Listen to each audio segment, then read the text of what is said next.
இயேசுவை நோக்கி நான் முன்னடப்பேன்.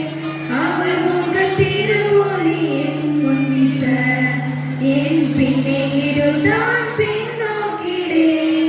முன்னேறி பயணம் நான் தொடர்ந்திடுவேன்.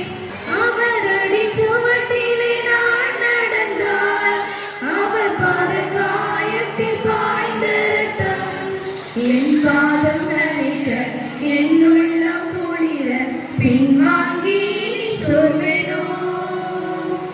என் பாதம் நனைக்க, என்